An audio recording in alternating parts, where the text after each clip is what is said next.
Welcome everybody to the Cato Institute. I'm Ian Vasquez. I direct the Center for Global Liberty and Prosperity here at Cato. Since the beginning of this year, immigration has become a burning public policy issue in Washington. For the first time in decades, the United States is considering a major reform in the way that it deals with immigrants. The ensuing debate and the possibility of reform are welcome, but the fact is politicians are arriving very late to this issue. And that's because in this country, there has long been a wide gap between restrictive laws and the reality of immigration. It is a gap that reflects the economic and social fact that there are millions of Americans and millions of immigrants from Mexico, Central America, and elsewhere who wish to work together in this country and engage in peaceful, voluntary exchange, but are not legally allowed to do so. And that inconsistency has produced a lot of the problems associated with illegal immigration, many serious problems and some imagined. The prospects of reform have also stimulated a debate about the economic and cultural issues surrounding immigration, its impact, and it's a debate that cuts across party lines, and it's one that has generated a lot of passion. How would a possible legalization of millions of unauthorized immigrants and the creation of a guest worker program affect wages and jobs? What does the evidence say about the extent to which immigrants are assimilating into American culture in recent decades? Are immigrants a net drain, or are they net contributors to the welfare state? And do they mainly come here to work or to get state benefits? For that matter, the political impact of immigration is something that has been debated. What should we expect from increased legal immigration in that regard versus the status quo? These are legitimate questions that go to the heart of one's worldviews on such issues as inequality and fairness, the proper role of the state in regulating business and labor, cultural or national identity issues, and fiscal policy, just to name a few issues. So it's no wonder that this sudden interest on the part of leading Republicans and Democrats to address this issue has caused heated exchanges, exaggerated claims, and some amount of nastiness.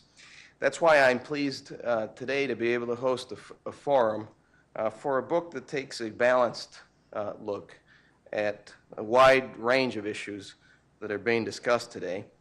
The book, Global Crossings, Immigration, Civilization, and America, by Alvaro Vargas Llosa, comes at a perfect moment, and it puts immigration in historical context, showing how so much of the debate today is not actually new in American politics, and that we can be guided by a lot of American experience, a long American experience. But better to let the author talk to us about that. My good friend Alvaro Vargas Llosa is a senior fellow at the Center for Global Prosperity at the Independent Institute, who has published this book.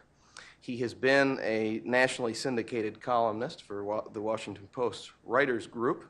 He has been the author of numerous books, including The Che Guevara Myth, Liberty for Latin America, and The Guide to the Perfect Latin American Idiot, which was a bestseller in its Spanish edition in Latin America. He is ubiquitous in his columns that appear throughout Latin America every week, and has contributed to the leading newspapers in the United States. He has been a board member of the Miami Herald Publishing Company and an op-ed page editor and columnist for the Miami Herald. I could go on, but I would say one more thing. He has also been one of the great champions of liberty in Latin America, very present in all of the most important debates on the right side of the issues, I believe. And with this book, I could say, in the Americas. Please help me welcome Alvaro Vargas Llosa. Thank you.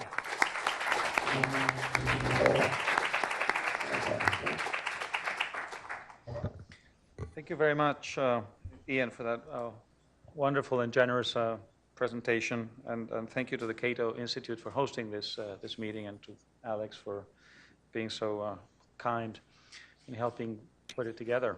So I've been asked, why did I write this book? Why was I interested in this topic? Well, there are several reasons. Perhaps one of them has to do with my, I guess, identity problem. I've been called a Spaniard in Peru.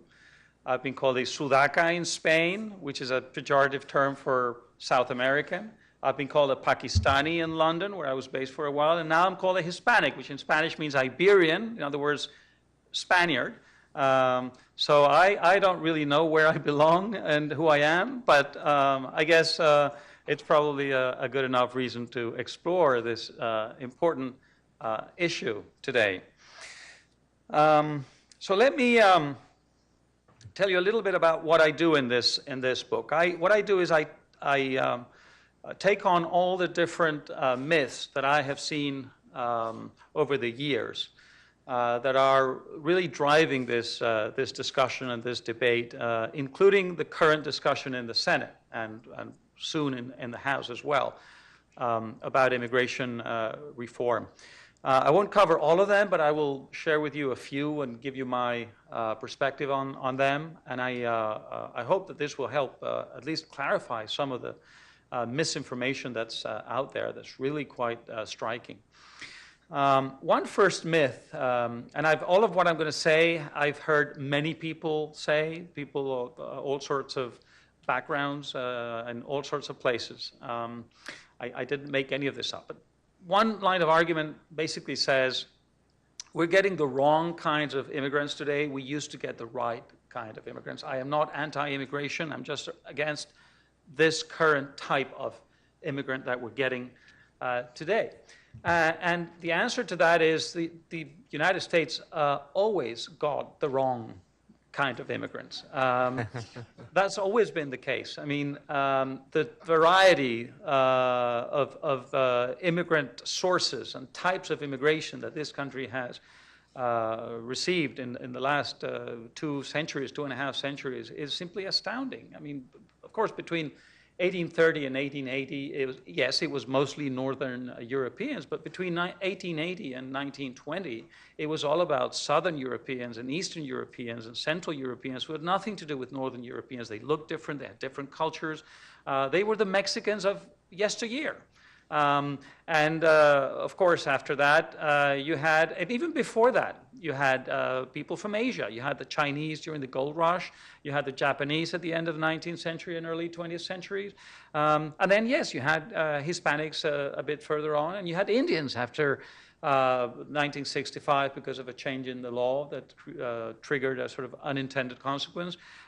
So there's always been the wrong kind of immigrant in the United States. It's simply not true.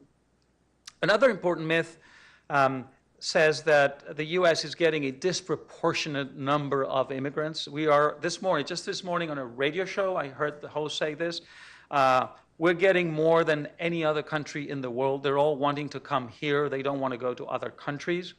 Again, this is very silly.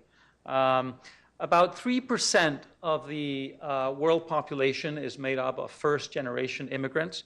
And illegal immigrants constitute about 1/6 of the immigrants that travel from one place to another every year. So a total number of the total number of immigrants every year is about 215. The total number of illegal immigrants about 30 million.